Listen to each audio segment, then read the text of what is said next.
Hey girlfriend, have you heard about self-love and it makes you feel a little uneasy?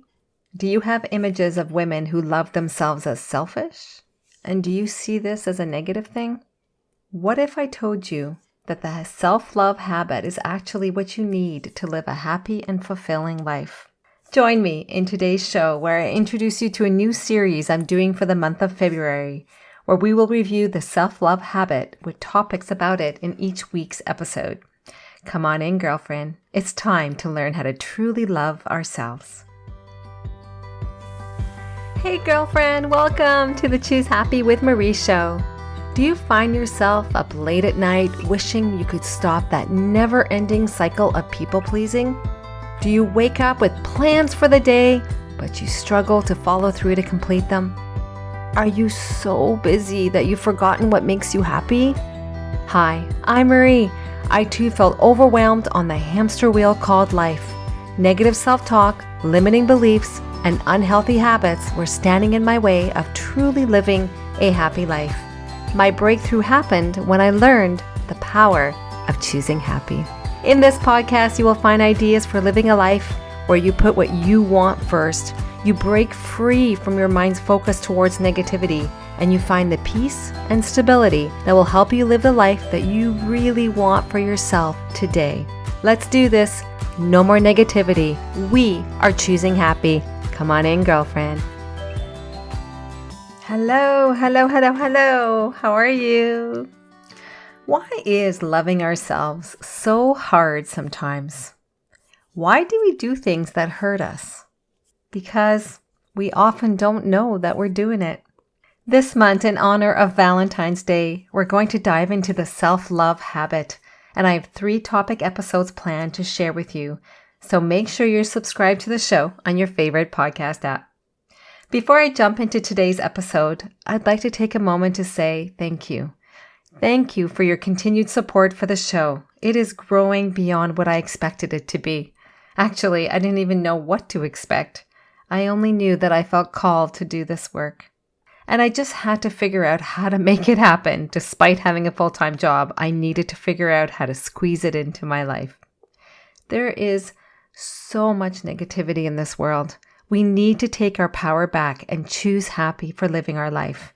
I am so grateful to be on this journey with you.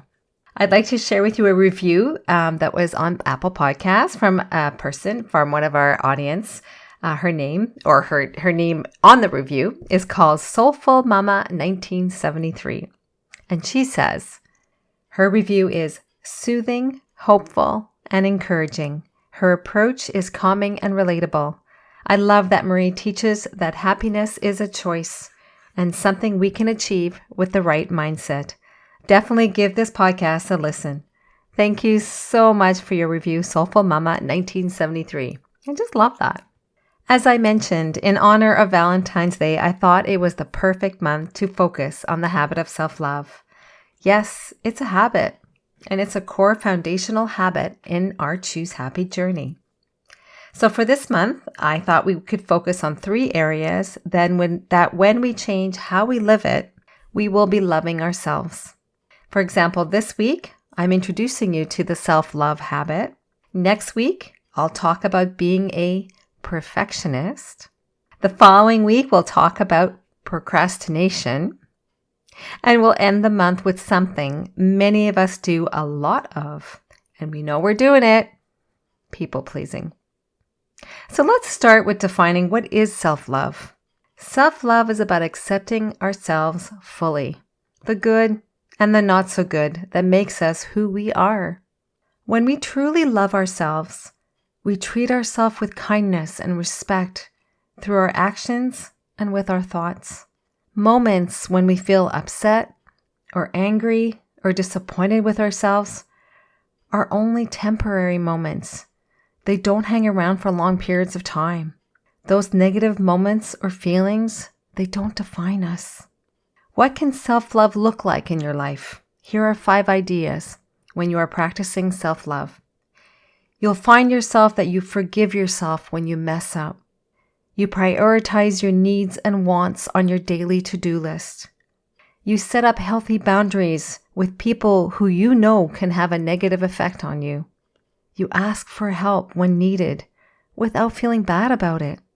And you recognize your strengths and live your life aligned with them. There are 3 things you might be doing that is not supporting the self-love habit. Number 1, you care more about what other people think than what you think about topic X. Somehow, you've convinced yourself that person X knows more than you do. And maybe they do if they specialize in that area. But oftentimes, the person you are asking for an opinion actually knows less than you do. They may look like they know more than you, and I've really come to learn this in my life. There's a lot of people out there that pretend to know a lot of stuff, but they probably know less than you do, or I do. So why? Why do we value their opinion more than our own for making decisions about our own life? The truth is, no one is living the unique life that you are living or that I am living. So how can someone else tell us what is best for ourselves? Yes, they can give opinions, but they are exactly that. Opinions based on their life, their own unique life. Number 2, you're afraid of loving yourself. Let me ask you, do you think if you said that you loved yourself to someone else, that you're afraid you might be seen as being self-centered? Do you see loving yourself as something negative? Have you been conditioned to think that loving yourself means that you don't care about your family or your friends? Here's an example. Your sister wants to spend time with you this afternoon. She sends you a message and she says, "Hey, what are you doing?" And you want to, but you had plans to do something that you really wanted to do and you were really looking forward to doing it. You want to say no, but you don't want to hurt her feelings. But you really want to do that thing. You have a choice. In the past, I would have said yes and convinced myself that what I wanted to do could be done another day, that spending time with my sister mattered. And it does. But remember, in this scenario, this is a last-minute request. It is okay to say no. And if she has an issue with it, it's about her, not you. What you want matters. I can't even say that enough. This is what this entire podcast is about. Choosing happy is about speaking up. Yes, we want to be there for our family and our friends, but we also need to be there for ourselves. We need to honor what we want too in our everyday life.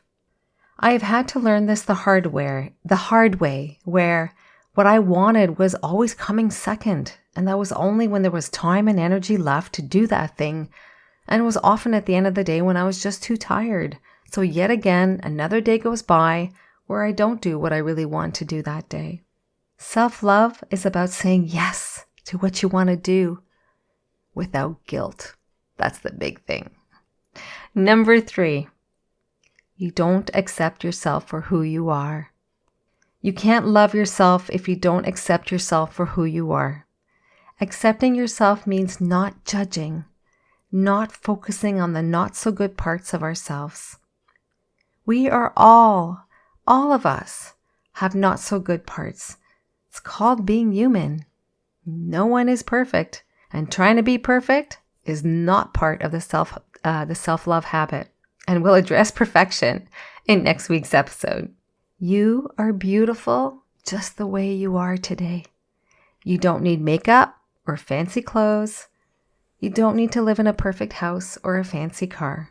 I love this quote by Robert Morley. I hope I'm pronouncing that correctly. Ready? To fall in love with yourself is the first secret to happiness. Now that I've inspired you to start loving yourself unconditionally, and I hope I've done so, how will you live your day-to-day differently?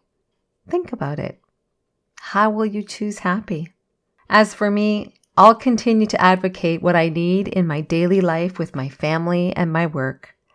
Remember those CrossFit classes? Twice a week, they are an act of self-love for me. Attending these classes are no longer negotiable.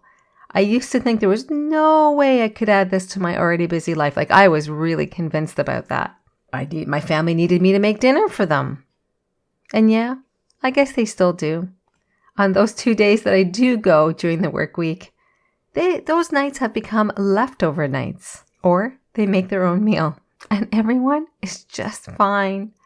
If you want to learn more about how I overcame the negative self-talk and got myself hooked on CrossFit training, check out episode 15 called Do Something New This Year, My CrossFit Story and Positive Self-Talk. Next week, we will continue with the Self-Love Habits series, and the topic will be perfectionism. I'll talk about the 5 signs that might show, or that will show that you might be a perfectionist. Subscribe to the show on your podcast app so you don't miss it. Wishing you a great week, choosing happy. Cheers! If this episode inspired you to choose happy today, I invite you to share it with other girlfriends you know. They can access it through their podcast app. I'd also encourage you to leave a review for the show at Apple Podcasts to encourage more girlfriends to start living their lives the Choose Happy way. If you're looking for more, I invite you to come join us in the Choose Happy with Marie Facebook group, where I drop by several times a week with inspiring posts related to the episode. You can find the link in my show's notes. And finally, don't forget that you can purchase your very own Choose Happy affirmation card deck on my website at www.choosehappywithmarie.com. Have a great day, and remember, choose happy.